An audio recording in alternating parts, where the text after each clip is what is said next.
The afternoon light of Seattle spilled through the wide glass windows of Marigold & Co., a cafe that smelled of roasted beans and rain-soaked wood. Outside, the streets shimmered under a fine drizzle that had not stopped since morning, while inside soft jazz hummed through the speakers, low enough to feel like a heartbeat. Lena Carter sat in her usual corner laptop, open pretending to work, while watching the steam rise from her cup. Her phone buzzed against the table. It was Haley, her best friend since college, and Haley never called during work hours unless it was urgent. "Lena, please, you have to help me," she said between coughs. "I'm sick as a dog. My mom set me up on a blind date tonight with one of her friend's nephews. I can't cancel, or she'll never let me forget it." Lena frowned. "Haley, you want me to go on your date? Just meet him, have coffee, be polite, and leave. Please, I owe you forever." Lena sighed. The thought of sitting through another awkward conversation with a stranger made her stomach twist. After the last heartbreak, the fiancé who left her for his boss's daughter, she had promised never again.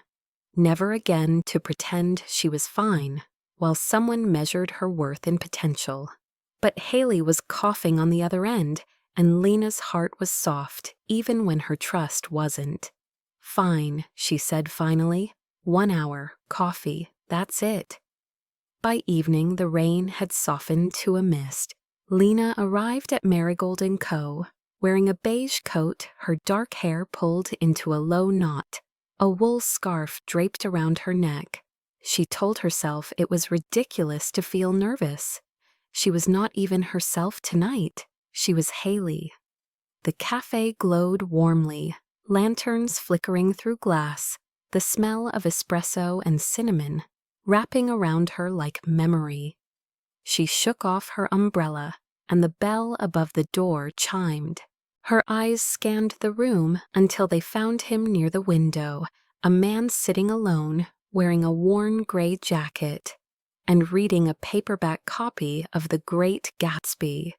He looked up as if the sound of the bell had been meant for him.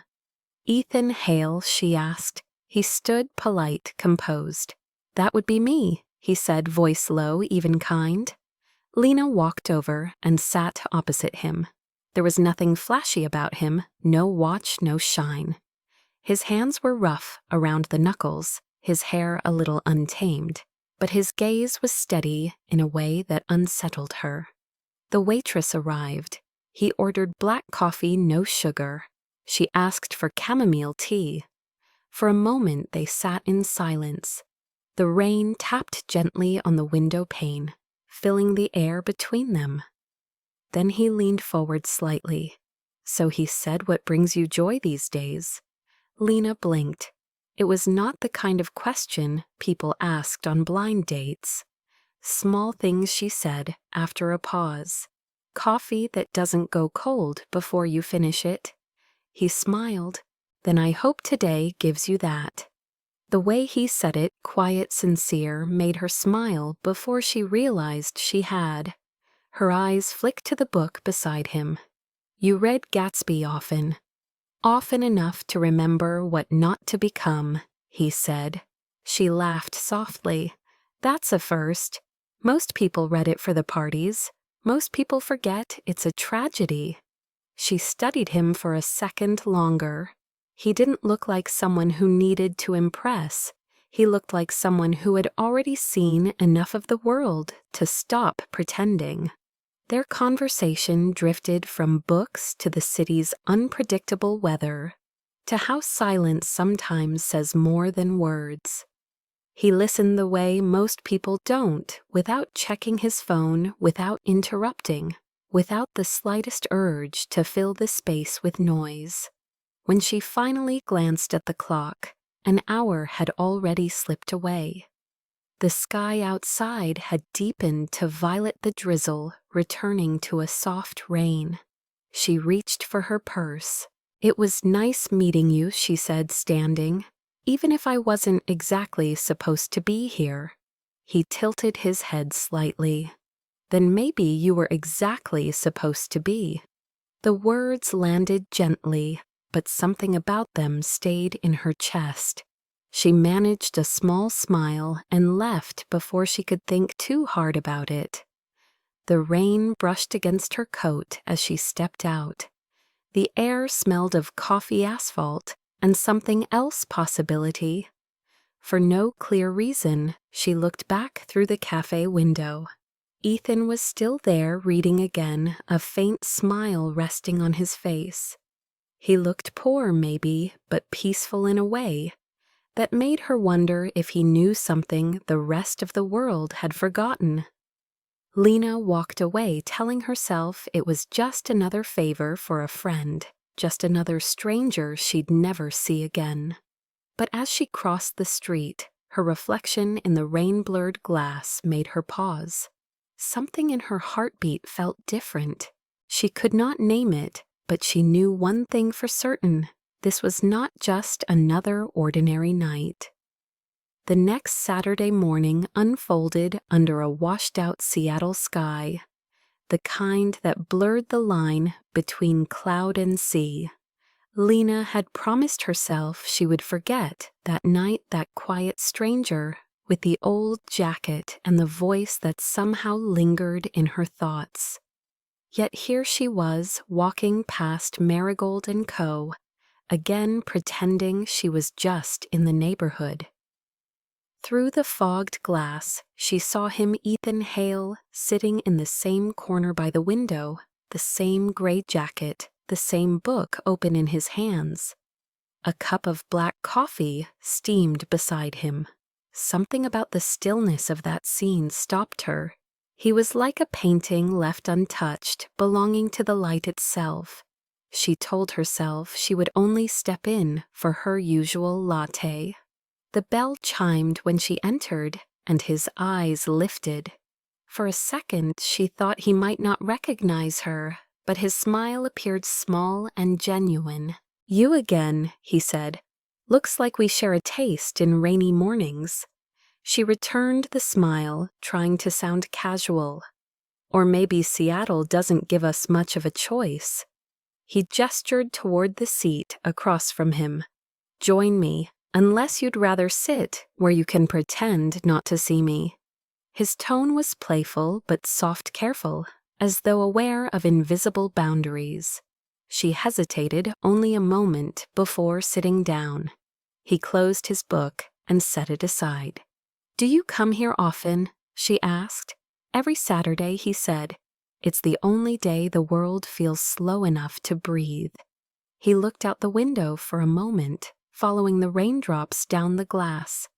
"And you, I work nearby. I like to sketch when it rains." "An artist," he said, nodding like he had just confirmed something he already guessed. "Designer, actually. But drawing keeps me sane."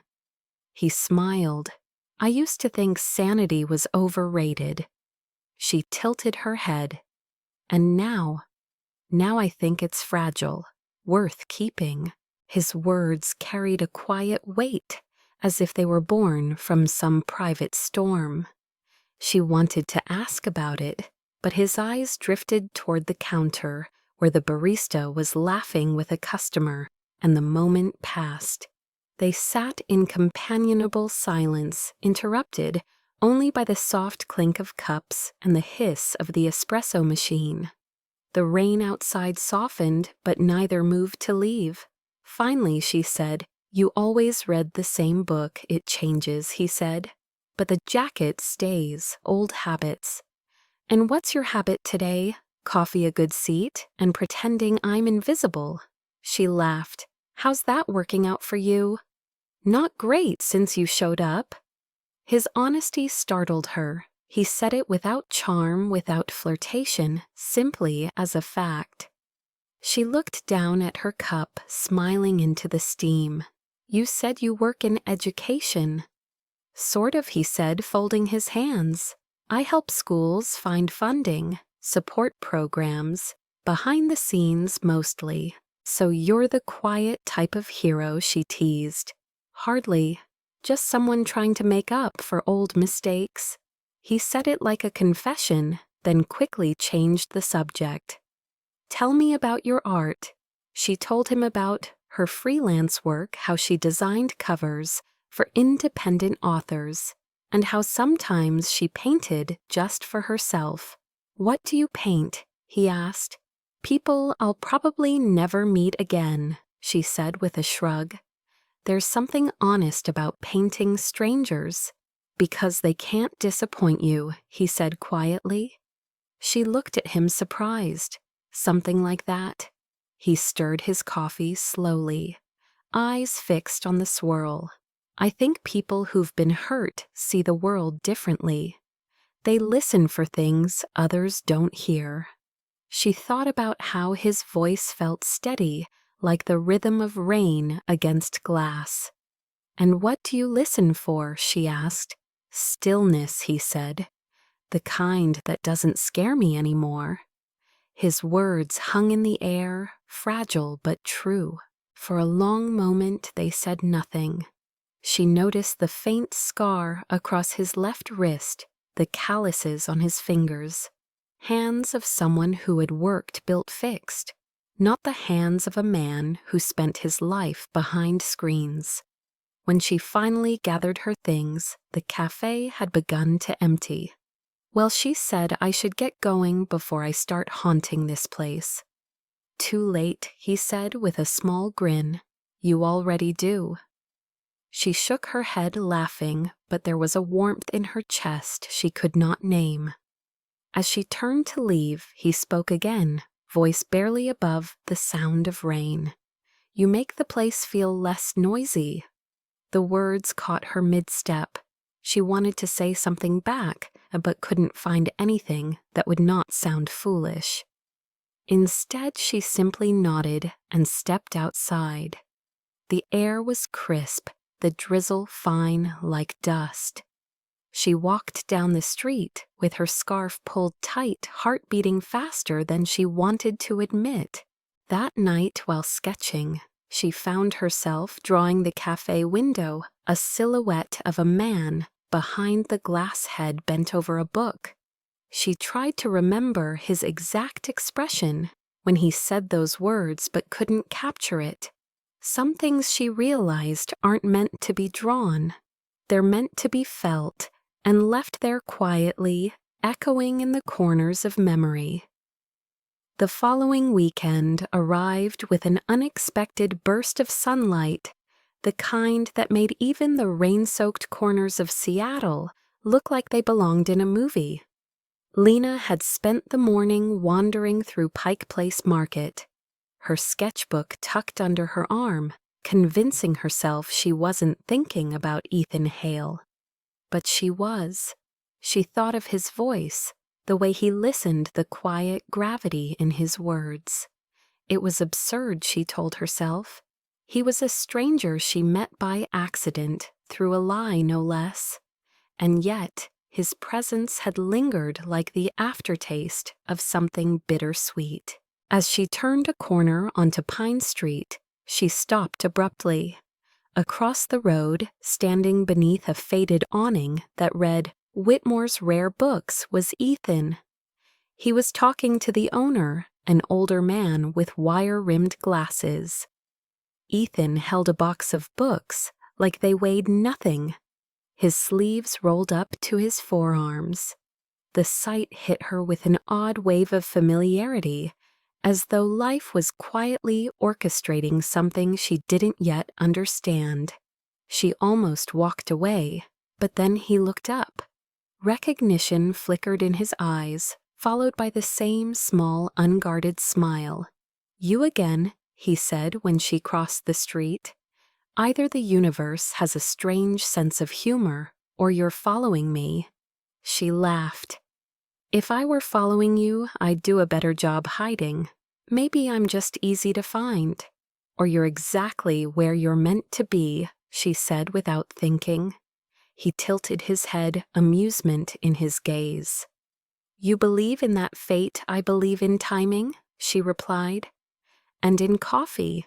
Then we agree on at least one thing.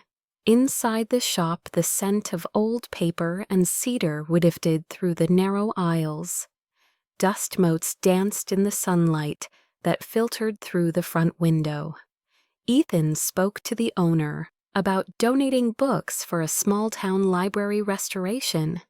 Lena listened quietly, fascinated by how simply he spoke about generosity, without the self-congratulating tone most people adopted. "You're donating these?" she asked once they stepped outside. "Just books. Words should travel, not sit on shelves," he said, then added, "Would you walk with me? I owe you a coffee I never bought." They walked down the narrow lane behind the market, where the street opened toward the pier. Seagulls circled overhead, and the faint hum of a street musician's guitar followed them. The city seemed softer, less hurried. "You always do this?" she asked. "What's that help people quietly without talking about it?" "Not always," he said, "but it feels better than pretending the world doesn't need it." "You talk like someone who's seen a lot," she said, "and you talk like someone who's survived it."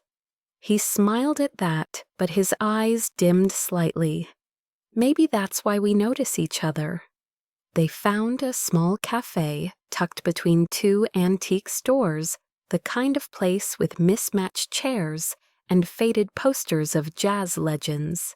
They ordered drinks, her latte, his black coffee, and sat by the window. A light rain began again, soft enough to blur the edges of the world outside. She noticed he carried a notebook leather-bound and worn at the corners. "You write?" she asked. "When I can't sleep," he said. "Mostly things I don't say out loud." "Sounds familiar," she murmured, tracing the rim of her cup. "You paint for the same reason." "Something like that. Sometimes I draw to remember, sometimes to forget." "Which one am I?" he asked, eyes glinting. She blinked, caught off guard. "I haven't decided yet." "Then I'll try to be worth remembering." The air between them shifted, then subtle but undeniable. Outside, the rain began to pick up, pattering softly against the glass. Ethan stood and looked toward the door. "Come on," he said, grabbing his jacket. "You shouldn't walk home without an umbrella." "I'm fine," she said, standing too. "You'll get soaked," he insisted. "I don't mind the rain," she said, but followed him anyway. They walked side by side under his umbrella. The world was silver and quiet, the reflections of neon lights stretching across puddles. Their footsteps synced naturally, as though they had done this before. "You lived in New York, right?" she asked suddenly. He nodded. "For a long time." "Why leave because it stopped feeling like living?" he said. Everything was loud, fast, everyone chasing something they didn't even want once they caught it. "And now I chase quiet." "That sounds lonely." "Sometimes it is," he admitted, "but it's honest." She looked up at him, the rain glistening on the brim of the umbrella, and thought that maybe honesty was the most beautiful kind of loneliness. When they reached her street, she turned to face him. "Thank you. For the walk. And the umbrella." He shook his head. "Keep it. I've got more." She hesitated, then reached into her pocket and pulled out her sketchbook. She tore a page from it, folded it twice, and tucked it into his hand. "For when you can't sleep," she said. He looked down. It was a small drawing of a cafe window and a man reading by the rain. "You remember details," he said softly. "You make them worth remembering," she replied. He smiled the kind of smile that reached his eyes and stayed there. Then he took something from his jacket pocket, a folded bus ticket, creased and soft around the edges. He handed it to her. "For the quiet days," he said. She unfolded it later that night in her apartment. It wasn't just a ticket. It was a bookmark cut neatly with a line written in blue ink. Sometimes the right strangers meet twice. She ran her fingers over the words, feeling something stir beneath her ribs. It was not love yet, but it was the beginning of something she no longer wanted to run from. It began with small sightings, fragments of a life quietly unfolding. Lena started noticing Ethan in places where kindness seemed to hover like a second skin around him. Once on a windy Thursday morning, she saw him kneeling beside a stray golden retriever near the park, his gray jacket soaked through as he coaxed the trembling animal out from under a bench. He spoke softly, letting the dog sniff his hand before wrapping it in a blanket. No audience, no photos, just an act of simple care. Another time she spotted him outside a grocery store, helping an elderly woman whose shopping cart had tipped over. He didn't hesitate, didn't make it a performance. He just picked up the bruised apples, smiled when she thanked him, and went on his way as if goodness required no witness. Each time she caught him doing something like that, it left her strangely still inside, as though she was witnessing something rare. The next Saturday, when she entered Marigold & Co., he was already there as always. Same seat, same book. The gray jacket looked older now, the edges frayed, but his smile when he saw her was new, warmed by recognition. "You're late," he said. "I didn't know we had appointments," she replied. Some moments don't need scheduling. He pushed a small plate toward her. A scone slightly misshapen, dusted with sugar. "You looked like someone who forgets breakfast." She raised an eyebrow. "You look like someone who assumes a lot." "I call it observation," he said, smiling. She broke the scone in half and handed him a piece. "Then observe this I share."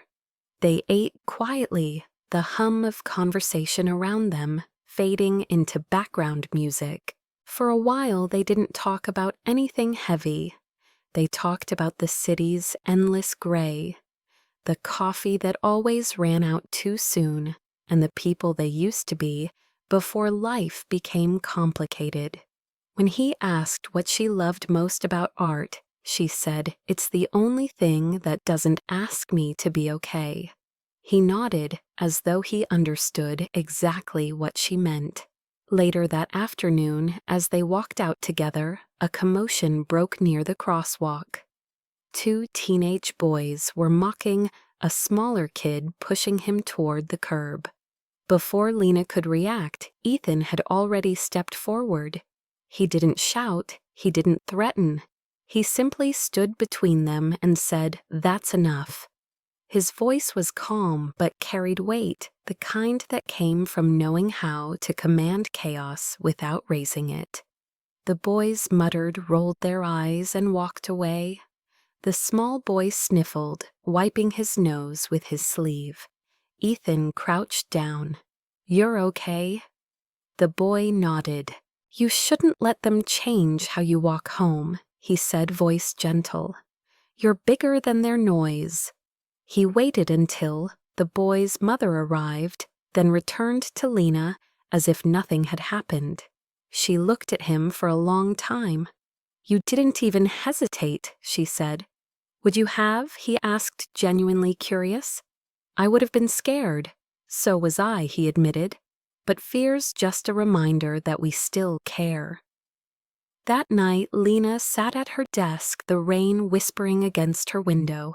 She opened her sketchbook and began to draw not the dog or the boy or the street, but him. The way he had stood under the weak streetlight, quiet and unflinching. The way his eyes softened when he listened. She realized it wasn't about his looks or the mystery around him. It was about how he made the world feel less cruel. The pencil lines moved almost on their own, capturing light, and quiet a still frame of the man in the worn jacket, who never seemed to need anything but gave everything anyway. Days passed. They kept meeting by accident, by design, it didn't matter. Sometimes he brought her coffee without asking her order. Sometimes she left sketches for him, tucked inside books at the cafe. Their conversations became a rhythm, unhurried and low.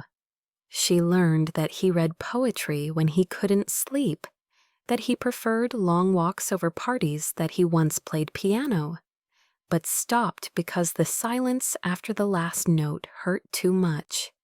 She asked about his family once. He only said, "It's quieter now." She didn't press.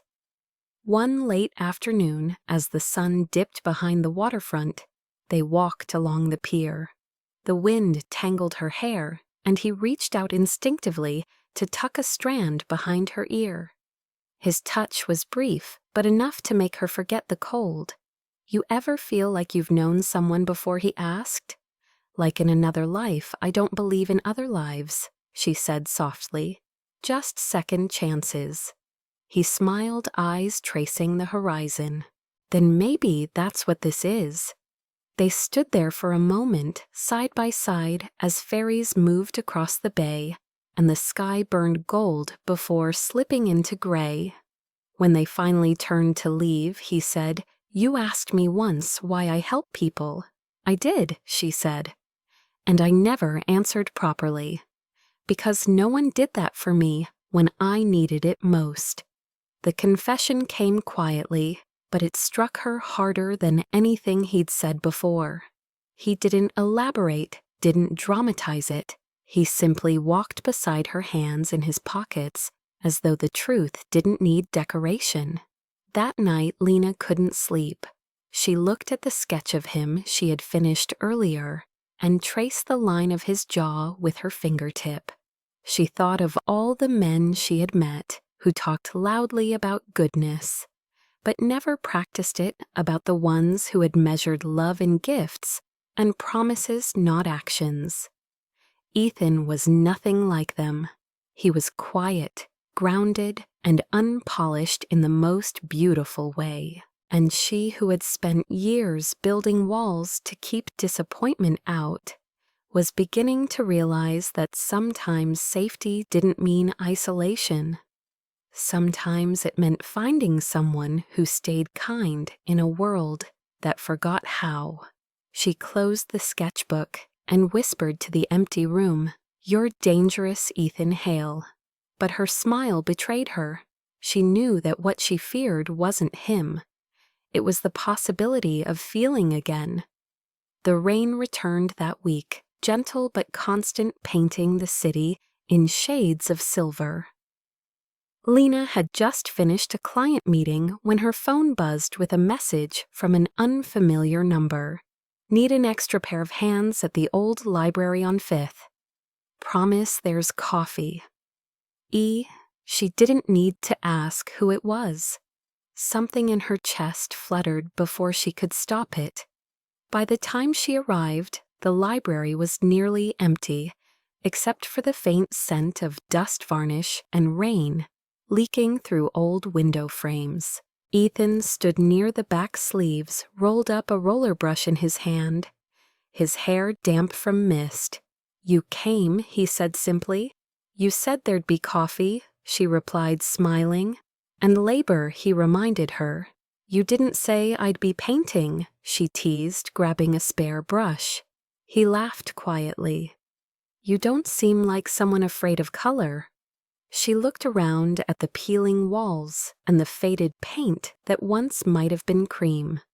"This place looks tired." "So was I when I found it," he said. They began working side by side.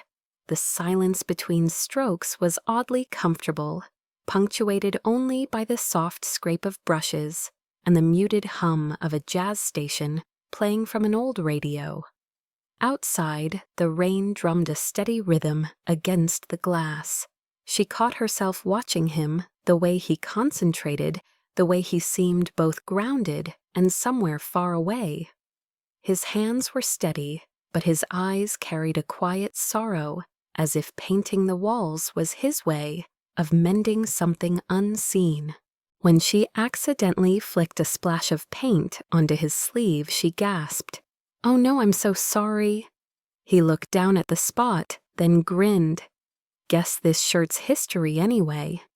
He dipped his brush and deliberately left a small streak of white across her wrist. "There," he said, "now we're even." She laughed, the sound echoing softly in the empty space.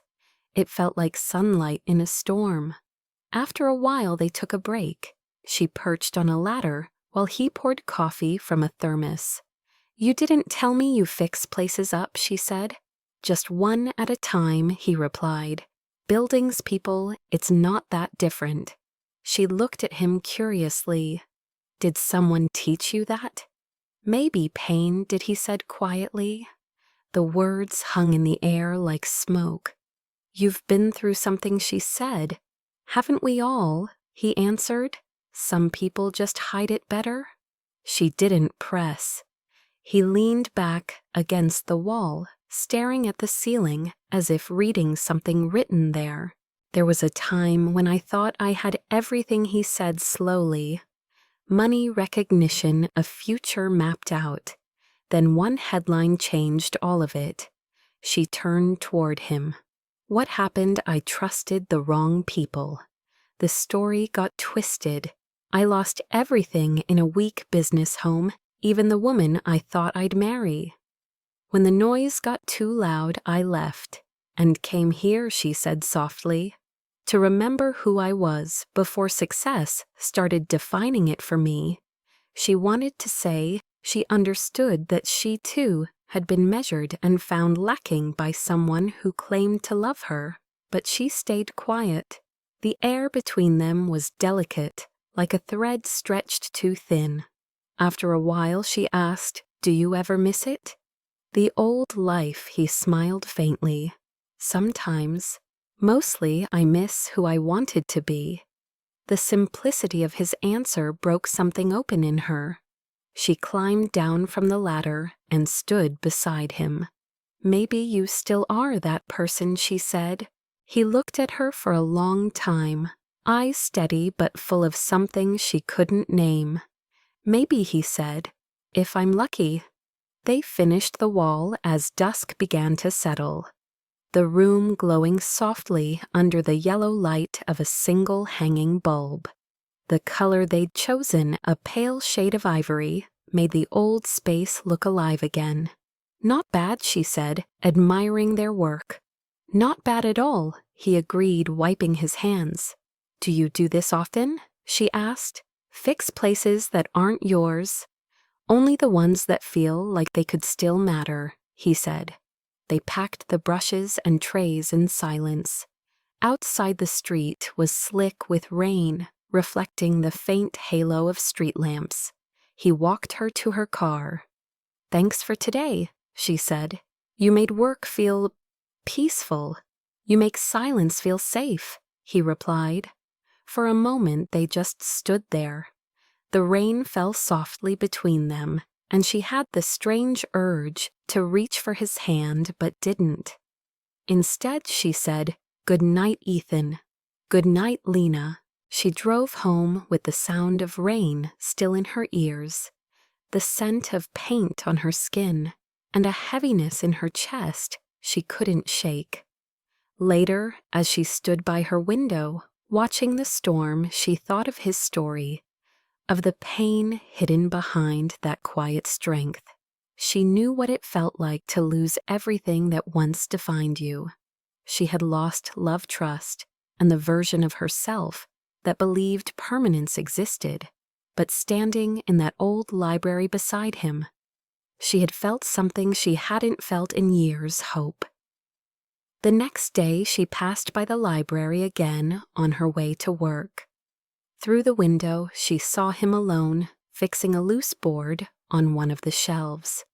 He didn't see her, she didn't go in, but she watched for a minute longer than she should have, then walked away smiling.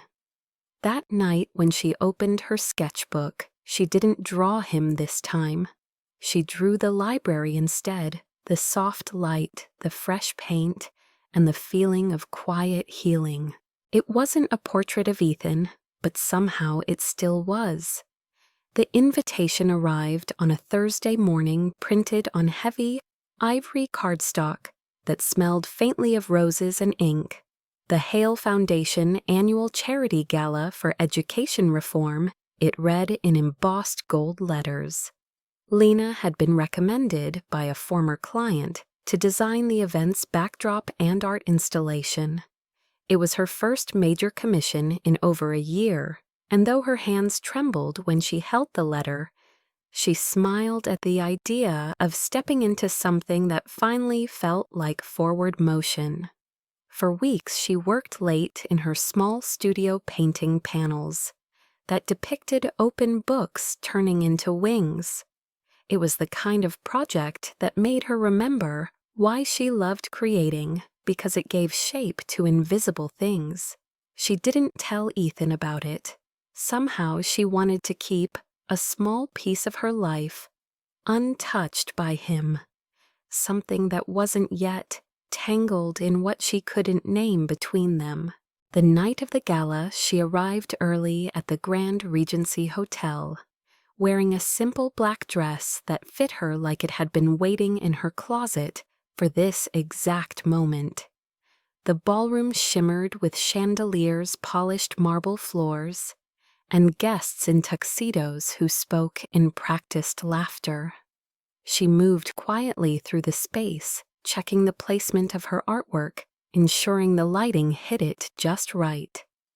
Her installation stood near the stage 3 towering panels that looked like pages mid-flight, a symbol of knowledge, of freedom, of rebuilding. When the event began, she found a quiet corner by the service entrance, where the staff and decorators usually hid from the sparkle. She never cared for crowds or champagne or applause. But she did love watching people from afar trying to guess their stories.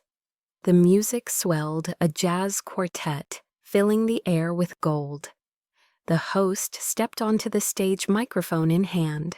"Ladies and gentlemen," he began, "thank you for joining us tonight to support education access for underfunded communities. It is now my honor to introduce our guest of honor, the man whose foundation has transformed classrooms across the country, Mr. Ethan Hale, CEO of the Hale Foundation." Lena froze. The name hit her chest like thunder in a clear sky. She blinked once, twice, convinced she had misheard. But then she saw him, Ethan, walking across the stage beneath the glow of 1,000 lights, wearing a black suit that fit him with quiet authority. The same man who had spent rainy afternoons painting walls, who fixed fences and fed stray dogs, now stood there as the cameras flashed. Her breath caught somewhere between disbelief and betrayal. Applause thundered around her, but all she could hear was the slow, steady crack of something inside her. She stepped back until her shoulders hit the wall. Her eyes stayed on him, even when she wanted to look away. He spoke with the same calm she had always known. "Education," he said, "is not about charity. It's about dignity. It's about giving children what many of us were handed without question, hope." His voice carried warmth, humility, conviction. And yet to Lena, it now sounded like a stranger's voice. He had never told her, not once. He had let her believe he was just a man rebuilding a quiet life, not one who ran an empire built on generosity. The lies weren't spoken, but they lived in every silence he had given her. Her eyes burned, but she refused to cry. In a room full of glittering people who clapped for the man she no longer recognized. When the speech ended, Ethan stepped off the stage, shaking hands with donors smiling for photographs. Lena slipped toward the exit. Her heels clicked too loudly on the marble, each sound echoing like a heartbeat in the wrong place. She reached the coat room, her hands shaking, as she pulled her scarf free. Behind her came a voice, low and familiar. "Lena." She turned. He stood in the doorway, eyes shadowed but steady. "You're leaving, congratulations," she said, her voice colder than she meant it to be. "You're quite the surprise. I didn't mean for you to find out this way." "No," she said, clutching her coat tighter. "Then how were you planning it? Before or after you let me think we were equals?" "It was never about that," he said, stepping closer. "I didn't tell you because I wanted to be seen for who I am, not for what I own." "And what am I supposed to do with that?" she asked, her throat tight. "You think lying by omission makes you honest." "It wasn't a lie," he said softly. "It was fear. I've been here before, Lena. I know how it ends when people see the name first. You didn't give me the chance to see anything else," she said, her eyes glistening. "You took that away from me." For a moment neither spoke. The noise of laughter and music from the ballroom drifted down the hall, muffled and cruelly distant. He reached into his pocket and pulled out something small, a folded napkin with a doodle of her wings installation, sketched in pen. "It's beautiful," he said quietly. "You are." She shook her head. "Don't, Lena. Don't follow me." She turned before her resolve broke, walking out into the cold night. The rain had started again, heavier this time, like the sky couldn't hold itself together either. Her car waited by the curb, but she didn't drive. She just stood there, letting the water soak through her dress, washing the makeup and illusion away. Inside the ballroom, applause rose again for a man she thought she knew. Outside, she whispered to the rain, "You could have told me." Back in the hotel, Ethan stood alone in the service hallway, the sound of her footsteps fading. He looked down at the napkin in his hand, the ink smudged where his thumb had pressed too hard. Around him, the echoes of music carried on, but for the first time in years, he felt completely deaf to it. He had spent so long building a life that looked humble enough to be real, only to realize too late that the truth he hid had cost him the only thing that ever felt genuine. The days that followed the gala unfolded like a quiet unraveling. Lena deleted his number from her phone, but couldn't bring herself to erase the messages. They sat there in her inbox like ghosts, each one a reminder of the simplicity that had never really been simple. She stopped going to Marigold & Co. The seat by the window where they used to meet felt haunted now, the memory of his laugh, lingering somewhere between the clink of cups and the soft hum of the espresso machine. Ethan didn't call, not at first. Then he did, once, twice, a dozen times. She didn't answer. The silence between them became a living thing, heavy and relentless. Her mother noticed the way she stared out the window, during dinner, her sketchbook untouched for days. "You've lost something," her mother said gently. "No," Lena replied. "I just found out it was never mine." She tried to keep busy, burying herself in work, but the city betrayed her. Every corner seemed to whisper his name. She passed a bookstore window one afternoon and saw a copy of The Great Gatsby. She froze, remembering his words. "Most people forget it's a tragedy." She smiled bitterly at the irony. It wasn't until a week later that she saw him again. She was crossing the intersection by the park when a familiar figure appeared at the far end of the street, carrying a paper bag jacket collar turned up against the wind. He looked thinner somehow, or maybe it was just the exhaustion in his walk. Their eyes met for a fleeting second before she looked away. He didn't call out. He just watched her pass, his expression unreadable. That night she dreamt of the old library, their laughter echoing between half-painted walls, the rain tapping softly outside. In her dream, she turned to tell him something, but he wasn't there. When she woke, her pillow was damp with tears. Ethan spent his mornings at Marigold & Co. again, sitting at their old table. The barista, a kind woman named Nora, once asked, "You waiting for someone?" He smiled faintly. "Just a habit I can't break."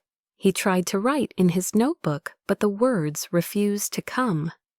Instead, he found himself sketching the outline of her face from memory, the curve of her smile, the shadow of forgiveness he would never earn. Reporters had caught wind of his withdrawal from the foundation. Billionaire philanthropist steps down to focus on personal projects. One headline read, "The truth was simpler, he was tired of noise." He had spent years giving away millions building schools, saving faces. But the only person he wanted to see him for who he was had walked away, and rightly so. His assistant called him one morning. "Mr. Hale, the board wants to confirm your final statement." He stared out the window, rain streaking down the glass. "Tell them I'm done. Let someone else build the future. And you, sir, I'll try to remember the past." Lena's days blurred together.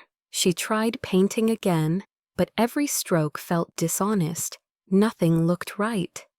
One afternoon, she took the ferry to Bainbridge Island, needing distance, not just from him, but from herself. The cold wind off the water numbed her fingers. She stood by the railing, staring at the horizon, thinking of how easily people misjudge love, mistaking quiet for deception, kindness for strategy. Maybe he hadn't meant to hurt her.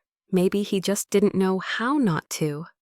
But the hurt was real, and the silence he left her with was louder than any apology. When she returned to the city, her voicemail was full. Ethan's voice filled it soft, deliberate, raw. "Lena, I understand why you can't answer. I just need you to know I didn't hide to deceive you. I hid because I was afraid of being seen as something I'm not. You made me forget the noise. You made me remember peace. Then another I went to the library today, the paint starting to chip near the window. It made me think of you, how you make old things beautiful again. And another I'll stop calling after this. Just thank you for showing me what quiet love feels like, even if it's gone." She deleted them all except the last one. Weeks passed. She learned to live around the ache the way people learn to live with an old injury. She went back to Marigold one afternoon, on impulse ordering tea and sitting in a different seat. The cafe looked the same, but felt smaller somehow. Through the glass, she saw a dog tied to a lamppost outside a golden retriever, its fur matted from rain. Without thinking, she went out, untied it, and waited with it until a man came running up, breathless with gratitude. "He got loose," he said. "Thank you." "It's fine," she replied, stroking the dog's wet head. As she stood there, she realized she was doing what Ethan would have done. The thought hurt and healed her all at once. That night, she found herself back at her easel.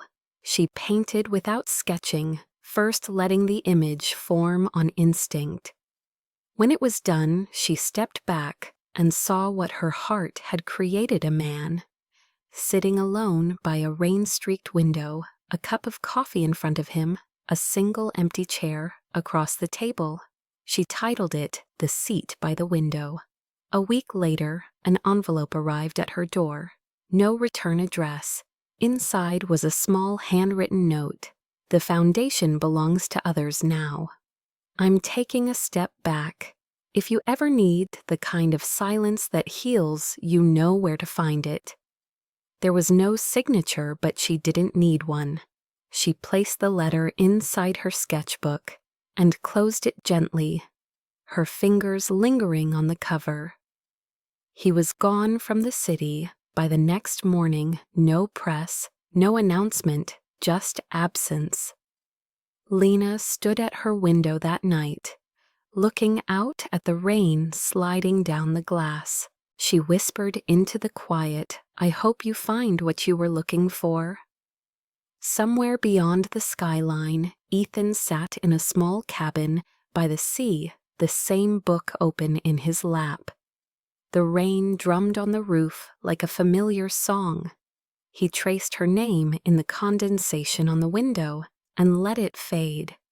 The distance between them wasn't measured in miles anymore. It was measured in the space between two people who had loved in the quietest way possible and lost it just as silently. The first day of spring came with pale sunlight breaking through the gray. The air smelled faintly of wet earth and blooming magnolia. Lena sat by her studio window, the same place where she used to paint every morning before everything fell apart. Her brushes lay untouched, the canvas bare. She told herself she had moved on, that love was just another season that had passed through. But when she reached for her sketchbook, her hand trembled. It had been months since she opened it. The last page she remembered drawing was the portrait of Ethan sitting by the cafe window, the space between them filled with unspoken things.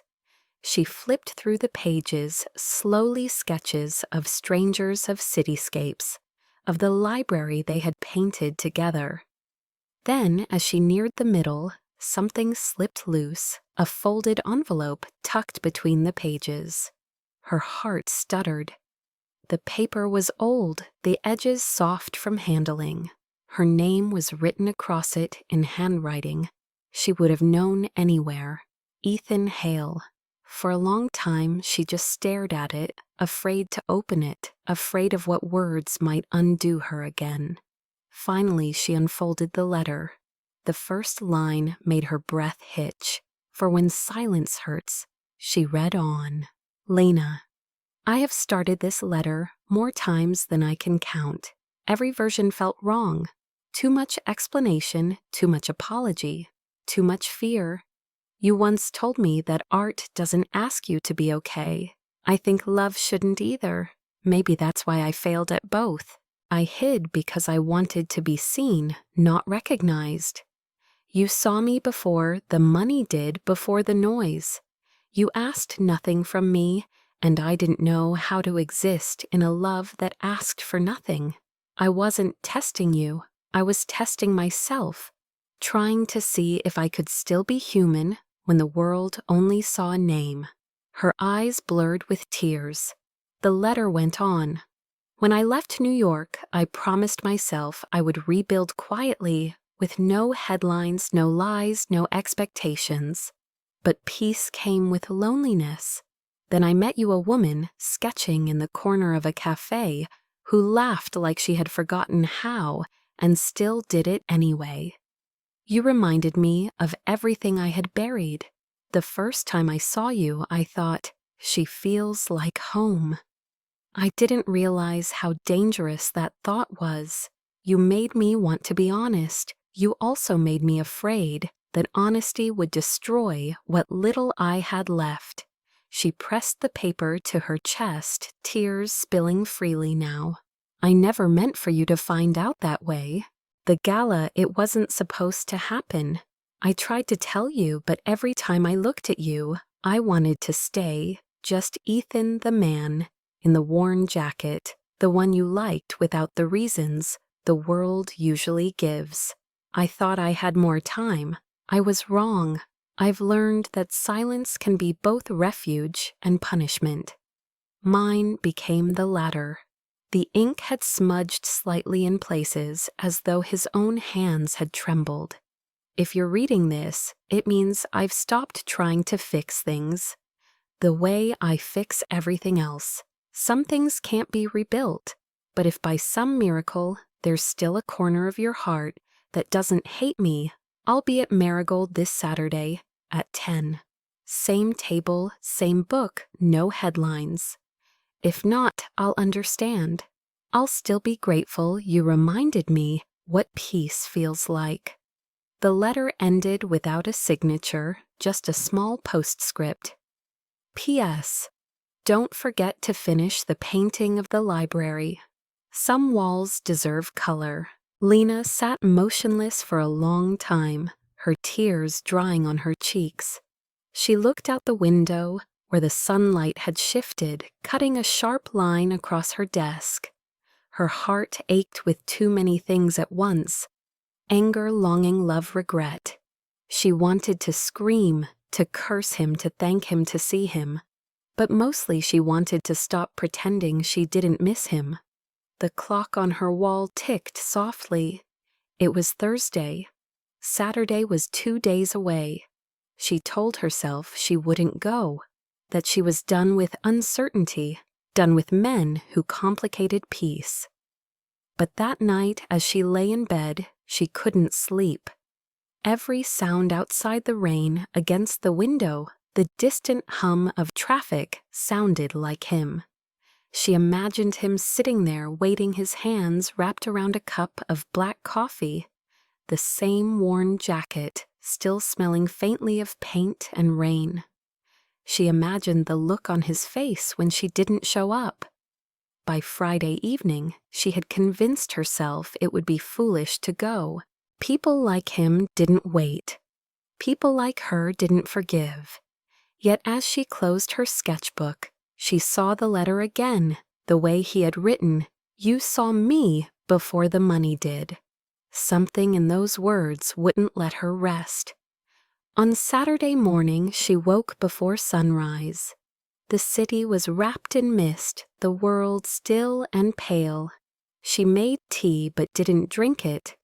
At 9:30, she found herself standing in front of her mirror, pulling her hair into a loose bun. She told herself she was just going for closure, that she wouldn't sit long, that she only needed to see him one last time to let go. She reached for her coat and the umbrella leaning by the door.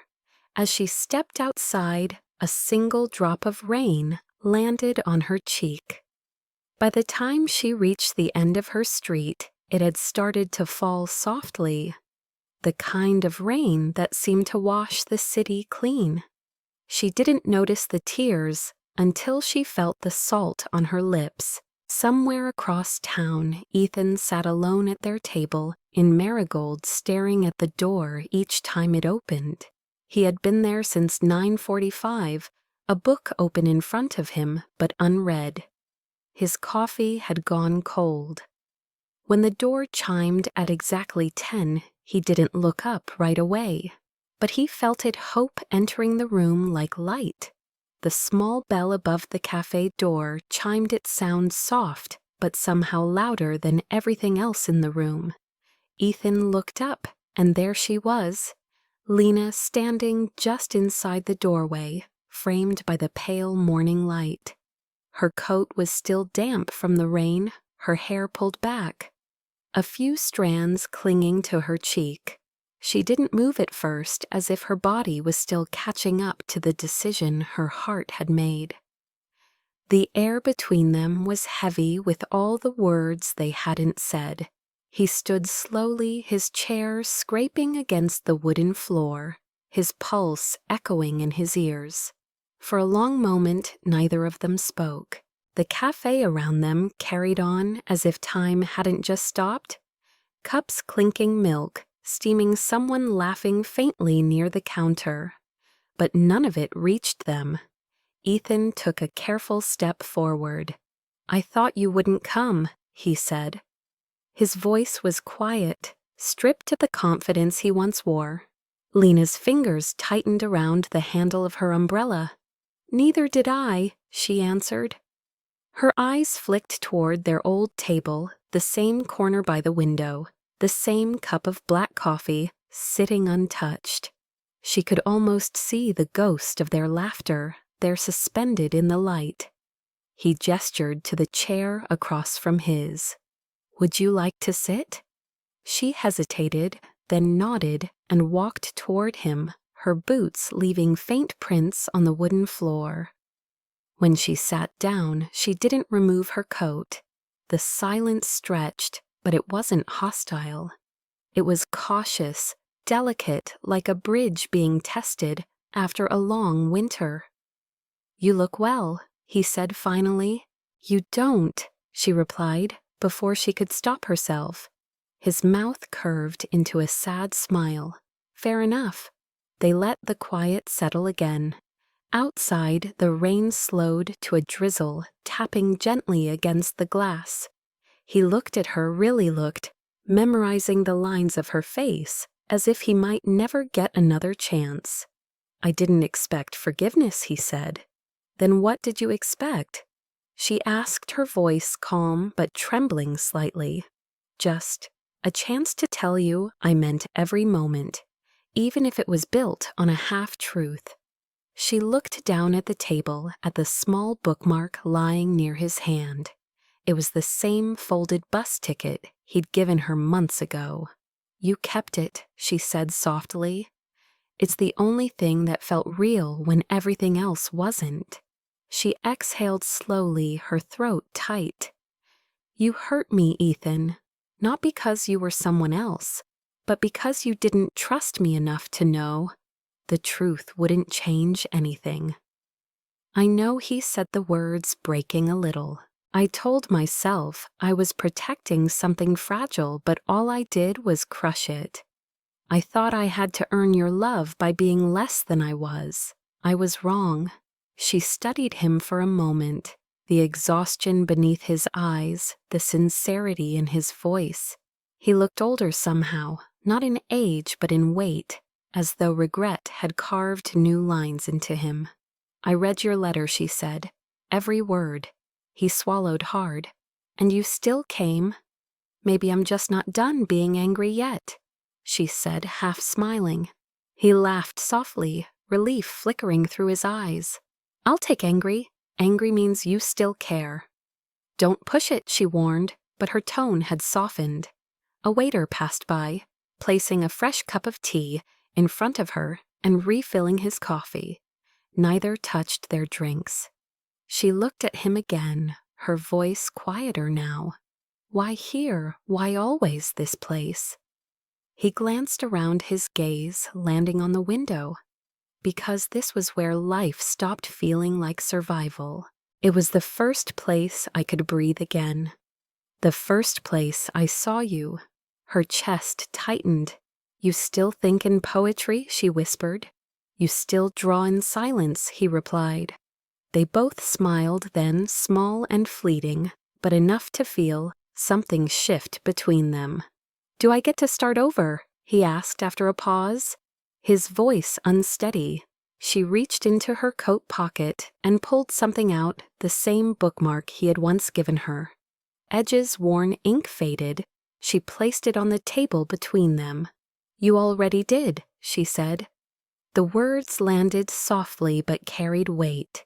He exhaled a sound that was part relief, part disbelief. For the first time in months, the air didn't hurt to breathe.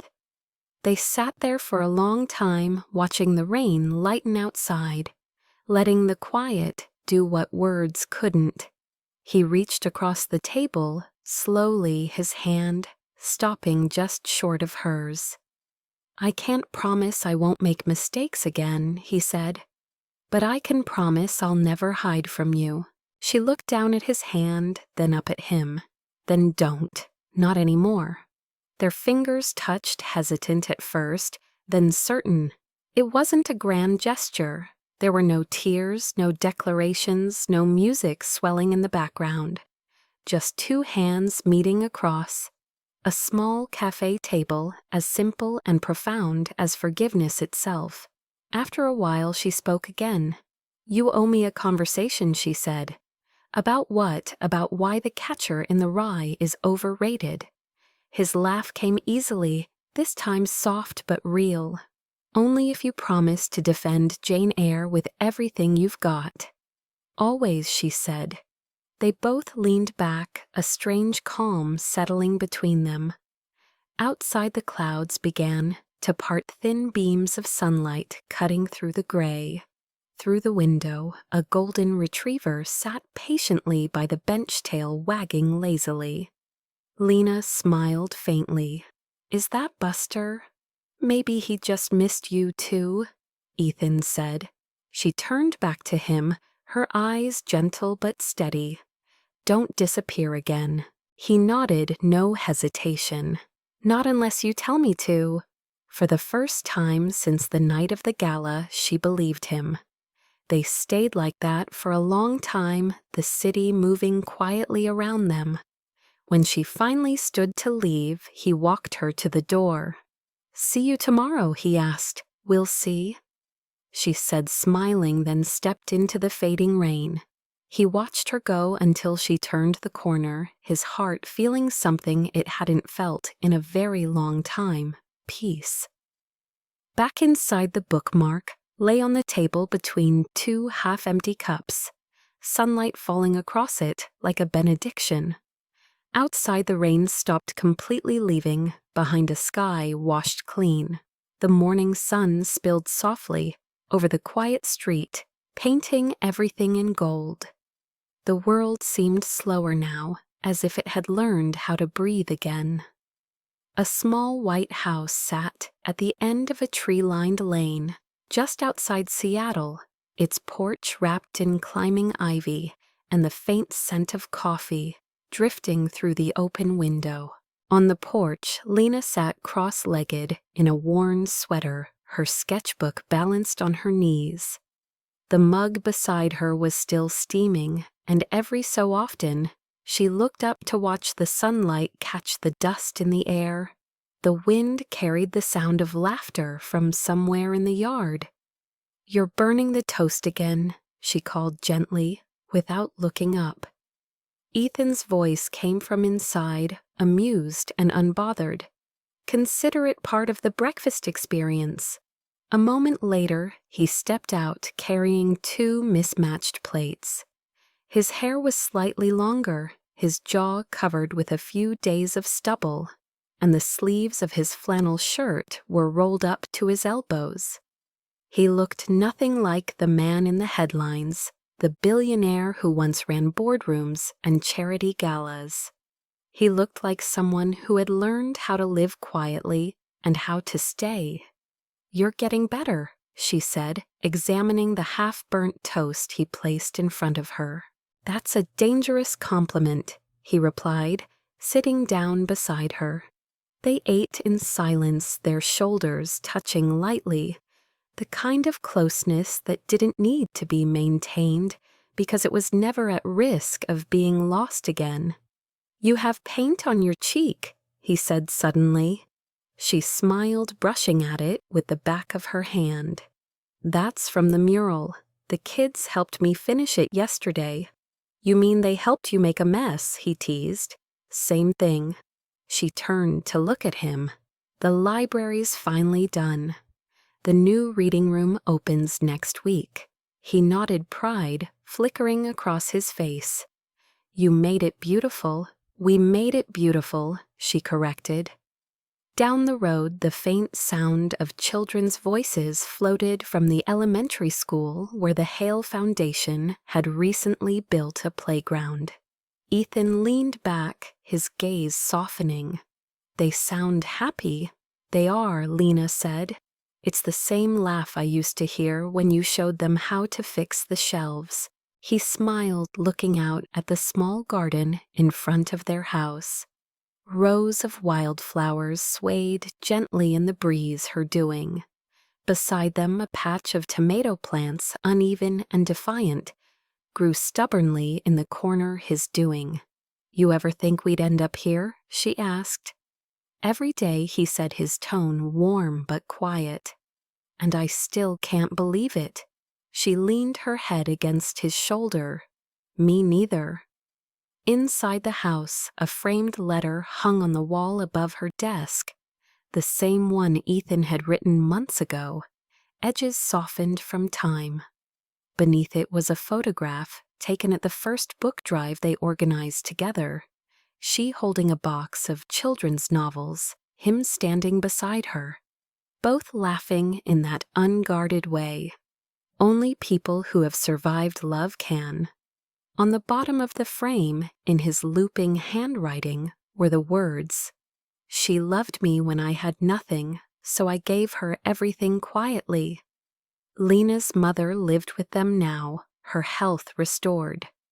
She often spent her mornings baking or watering the garden, humming softly to old records. Buster, now gray-muzzled and wise, trotted lazily across the yard, occasionally stopping to sniff the air, as if checking that everything in the world was still in its right place. Life wasn't grand, but it was full of color, small rituals, and the kind of peace that had once seemed impossible. After breakfast, Ethan stood and gathered their plates. "I've got a meeting later," he said. "You're supposed to be retired," Lena teased. "I am," he said, smiling. "But apparently retirement involves approving 3 new scholarships and arguing about library budgets. Still pretending you're not the boss? It's easier when no one knows." She looked at him fondly. "You'll never stop giving, will you?" "Not if I can help it," he said, disappearing into the house. Lena turned back to her sketchbook. On the page, she drew the outline of their porch, the coffee mugs, the tangled vines, the light falling on the swing they had built last summer. She drew Ethan too bent over his laptop brow-furrowed in concentration, the same way he had looked that first morning she saw him at Marigold & Co. She smiled to herself, shading the lines carefully. When she finished, she added a single sentence beneath the sketch. Love didn't need to be loud. It just needed to stay. Ethan returned a few minutes later, carrying 2 more mugs of coffee. He handed one to her, then sat back down, looking out toward the horizon, where the city skyline shimmered faintly in the distance. "Do you ever miss it?" she asked. "The old life." He took a sip, thoughtful. "Sometimes," he admitted, "but then I remember how quiet it is here, how I can actually hear myself think, how I get to watch you draw every morning, and I realize I don't miss it enough to go back." She smiled, her heart swelling with something that felt like gratitude and ache all at once. "You know," she said, "I still remember what you looked like that first day. The coat, the book, the way you smiled like you already knew something I didn't." "I was terrified," he confessed. "You didn't look it. That's because you were too busy looking like you wanted to leave." They both laughed softly. The sound melted into the stillness of the morning. A car passed down the lane, then another. The world kept moving, but their little corner stayed timeless. Lena reached for his hand, intertwining her fingers with his. "We built something real, didn't we?" "We did," he said, "and the best part, no one's watching." "Except Buster," she said, glancing at the dog now sprawled across the porch steps. Eyes half closed. Ethan grinned. He approves. The door creaked open and her mother stepped out, holding a tray of freshly baked scones. "You two planning to sit out here all day?" she asked, smiling. "Maybe," Lena said. "It's too perfect to move." "Then at least eat something while it's still warm," her mother said, setting the tray down before heading back inside. Ethan reached for a scone, breaking it in half. "Still better than mine," he admitted. "Everything's better than yours," Lena teased. He laughed, brushing crumbs off his shirt. The light had shifted again, softer now, the day beginning to stretch into the kind of afternoon that lingered. Lena leaned back against him, closing her eyes. "You know," she said quietly, "I used to think love was supposed to feel like fireworks, and now," he asked, "now I think it feels like this." He kissed the top of her head, his voice low. "Then we did something right." A breeze passed through the porch, carrying the faint scent of lilacs, and the echo of children playing in the distance. The house creaked softly alive with history laughter and the quiet rhythm of two people who had finally found home not in wealth or perfection, but in the ordinary miracle of staying. As the sun climbed higher, the pages of her sketchbook fluttered open on the porch table, revealing the latest drawing. Beneath it, written in small, delicate letters, was a phrase that could have been their story's final line.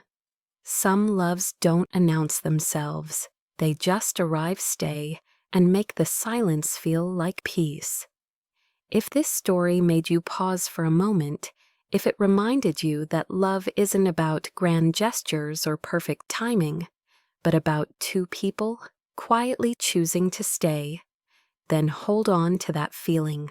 Because somewhere out there, someone is waiting not for fireworks or declarations, but for the kind of love that sits with you through the silence and makes ordinary mornings feel like forever. Ethan and Lena's story wasn't about the reveal of a billionaire or the drama of betrayal. It was about rediscovering what it means to be seen, truly seen. Beyond titles, beyond the noise. It was about a man who had everything but peace and a woman who had nothing but faith in the small good things. Together they found a home not built of marble or money, but of laughter over burnt toast sketches in the margin of a day, and words left unsaid because they no longer needed to be. Love, when it's real, doesn't rush to impress, it lingers. It waits at a cafe table even when you might not show up. It writes letters when words feel impossible. It plants flowers in the backyard and names them after second chances. It builds a life out of the quiet moments that most people overlook. If you've ever loved and lost or waited for someone who didn't return, I hope their story reminds you that peace is not the absence of longing. It's learning that some hearts return when they're ready, and some stay even when they're gone. And when you do find that kind of love, you'll know it by the way it feels like breathing again. So if this story touched your heart, even for a second, share it with someone who still believes that gentle love exists, that kindness still matters, that quiet people can change your life, that sometimes the richest souls are the ones who've learned how to be content with less. Because the world needs more reminders that love can be soft and steady and still move mountains. You've been watching Emma's stories, where love isn't loud or perfect, it's honest, cinematic, and deeply human, where every story is a whisper of hope wrapped in the ordinary. Subscribe if you believe, like Lena did, that love doesn't have to be found in the spotlight to be real. Sometimes it's waiting at a corner cafe behind a worn gray jacket, holding a book no one noticed but you. Until next time, take care of your heart, be kind to strangers, forgive what you can, and let stories take care of your soul. Because somewhere between silence and staying, that's where love lives.